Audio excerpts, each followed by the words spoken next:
اعوذ باللہ من الشیطان الرجیم بسم اللہ الرحمن الرحیم۔ میں ہوں قاضی شارق محمود۔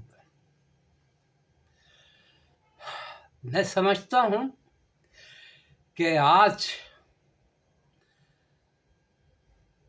خیبر پختونخوا کے وزیر اعلیٰ جناب سہیل آفریدی نے جو شہید بے نظیر بھٹو یونیورسٹی میں جو تقریر کی ہے اس کی تعریف نہ کرنا انتہائی کم ظرفی ہوگی۔ آپ نے دیکھا کہ جب سہیل آفریدی صاحب نے اپنی تقریر کے شروع میں یونیورسٹی کی وائس چانسلر صاحبہ کی انگریزی کی تقریر پر یہ کہتے ہوئے کہا کہ مجھے آپ کی تقریر اچھی نہیں لگی، اور اس کی وجہ یہ تھی کہ آپ نے اردو کی بجائے انگریزی زبان میں تقریر کی ہے۔ تو آپ نے دیکھا ہوگا کہ کس والہانہ انداز میں ان کی اس بات کی تعریف کی گئی، اور طالبات نے اور دیگر حضرات نے بے ساختہ تالیاں بجا کر ان کی اس بات کی تعریف کی۔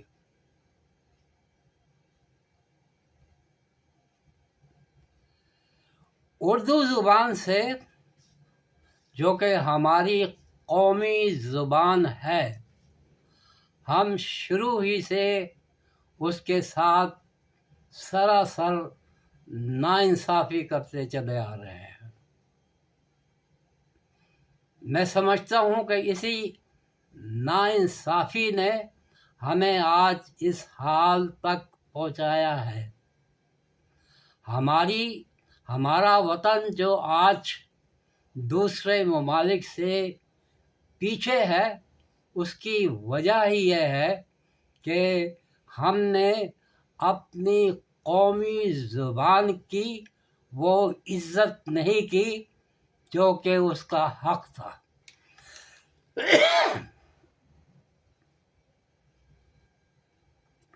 مجھے یاد آتا ہے کہ جب مفتی محمود صاحب وزیر اعلیٰ بنے تھے تو انہوں نے وزیر اعلیٰ کا منصب سنبھالتے ہی چند دنوں کے اندر یہ اعلان کر دیا تھا کہ اب صوبہ سرحد میں، جو اب پختونخوا کہلاتا ہے، اس میں ہماری قومی زبان اردو اب نہ صرف قومی زبان بلکہ سرکاری زبان بھی اردو ہوگی۔ یہ مفتی محمود صاحب نے احکامات جاری کر دیے تھے۔ اب مجھے نہیں پتا کہ وہ اس پر کس قدر عمل درآمد ہوا یا اس وقت کتنا عمل درآمد ہو رہا ہے۔ بہرحال انہوں نے یہ اعلان کیا تھا کہ صوبہ سرحد کی زبان اب سرکاری زبان بھی اردو ہوگی، اور اس زبان کو وہ عزت دی جائے گی، وہ مقام دیا جائے گا، وہ حیثیت دی جائے گی جو اس کا تقاضا ہے۔ اب یہ جو سہیل آفریدی صاحب نے بات کی ہے، مجھے زیادہ خوشی اس وقت ہوتی جب طالبات، جب وہ ان کی وائس چانسلر صاحبہ تقریر کر رہی تھیں، وہ خود اردو زبان کے نعروں سے انہیں مجبور کرتی یا ان کی توجہ اس پر دلاتی کہ وہ اردو زبان میں تقریر کریں. لیکن ابھی تک چونکہ ہمارے یہاں یہ رجحان نہیں رہا ہے، تو میں سمجھتا ہوں کہ اب جو سہیل آفریدی صاحب نے ایک بڑے مجمع میں اس قسم کی بات کی ہے، اس اردو زبان کو عزت دی ہے اور اس طرف متوجہ کیا ہے، تو میرے خیال سے اب جتنے بھی ادارے ہیں ان میں کوئی بھی اب خواہ جو عوامی اجتماعات ہوتے ہیں یا قومی اسمبلی میں جو تقریریں ہوتی ہیں یا صوبائی اسمبلی میں ہوتی ہیں، اگر کوئی انگلش میں تقریر کرنے کی کوشش کرے تو اراکین کو چاہیے، جو وہاں پر جو صاحبان ہوتے ہیں، یونیورسٹی میں جس طرح طلبہ ہوتے ہیں، کالج میں طلبہ و طالبات ہوتے ہیں، اسکولوں میں طلبہ ہوتے ہیں، اور اسی طرح قومی اسمبلی اور صوبائی اسمبلی یا کسی بھی بڑے ادارے میں کوئی وکلا کے بار میں جب چیف جسٹس یا کوئی جج صاحب انگلش میں تقریر کرنے کی کوشش کریں تو وہاں پر جو بیٹھے ہوئے وکلا ہوتے ہیں، جو صوبائی اسمبلی کے ممبران ہوتے ہیں یا قومی اسمبلی کے ممبران ہوتے ہیں، ان کو احتجاج کرنا چاہیے اور انہیں اردو کے نعرے بلند کرنے چاہیے، تاکہ جو صاحب انگلش میں تقریر کر رہے ہیں ان کو تھوڑا اس بات کا احساس ہو. اسی طرح میں سمجھتا ہوں کہ ہم نے جو اپنی قومی زبان کو عزت نہیں دی، اسی طرح ہم نے اپنے قومی لباس کو بھی عزت نہیں دی. اگر ایک عام کلرک یا ایک عام آفیسر دفتر کا پینٹ کوٹ پہن لے یا پینٹ بشرٹ پہن لے تو اس میں کوئی مذائقہ نہیں ہے، لیکن جب ایک صوبے کا وزیر اعلیٰ، صوبے کا گورنر یا اس ملک کا وزیر اعظم یا صدر سوٹ پہن کر جب منظر عام پر آتا ہے تو یہ انتہائی، اور خاص طور پر جب باہر جاتا ہے تو میرے خیال سے یہ پورے وطن کی، قوم کی توہین ہوتی ہے، کیونکہ وہ ایک وطن کی، پورے ملک کی نمائندگی کر رہا ہوتا ہے.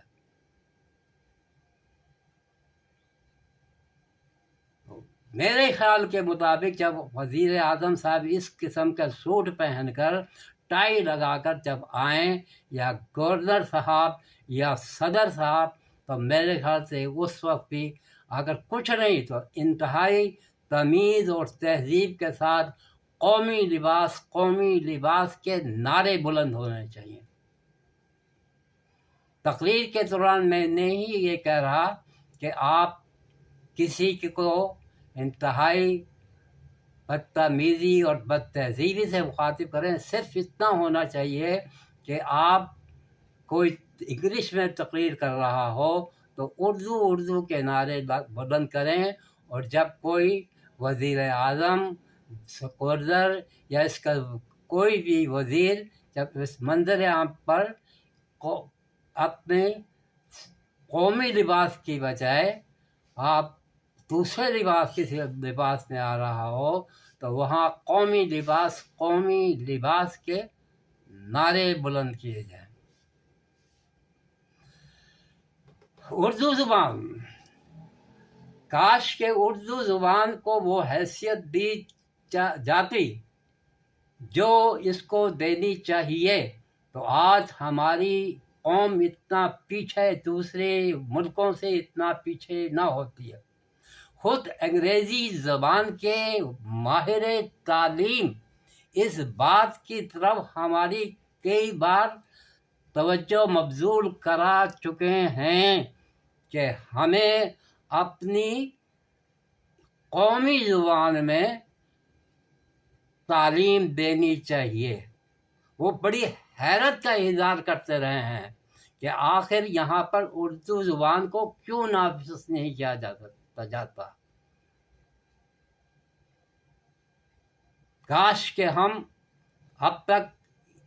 اپنی زبان کو سرکاری زبان قرار دے چکے ہوتے اور پوری طرح اس پر عمل درآمد کر رہے ہوتے تو آج کوئی وجہ نہیں تھی کہ ہم چین، جاپان اور روس کے مقابلے میں کھڑے نہیں ہوتے۔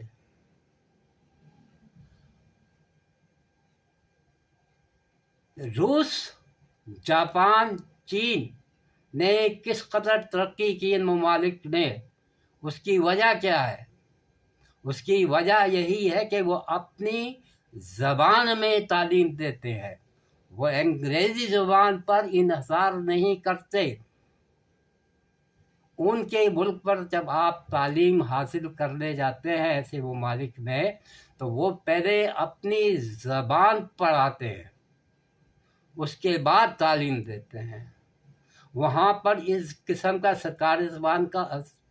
انگریزی زبان کا کوئی تصور نہیں ہے۔ اپنی اپنی زبانوں میں یہ تعلیم دیتے ہیں اور آج ہم دیکھتے ہیں وہ کس قدر ہم سے آگے ہیں۔ ہماری جو کم علمی ہے، ہم جو دوسرے ممالک سے آج بہت پیچھے ہیں، اس کی وجہ یہ ہے، اور ہم اسی لیے کہا جاتا ہے کہ ہم آج تک آزاد نہیں ہوئے۔ ہمارا ذہن آج بھی غلام ہے۔ پہلے ہم انگریزوں کے غلام تھے، گوروں کے غلام تھے، اور اب کالے آقاؤں کے غلام ہیں۔ کاش کہ اب بھی ہمارے سربراہان کو عقل آئے اور وہ اس ملک میں اردو زبان کو وہ مقام دے جو اس کو دینی چاہیے۔ خوش رہیے اور دوسروں کو خوش رکھنے کی ہر ممکن کوشش کیجیے۔ اللہ حافظ۔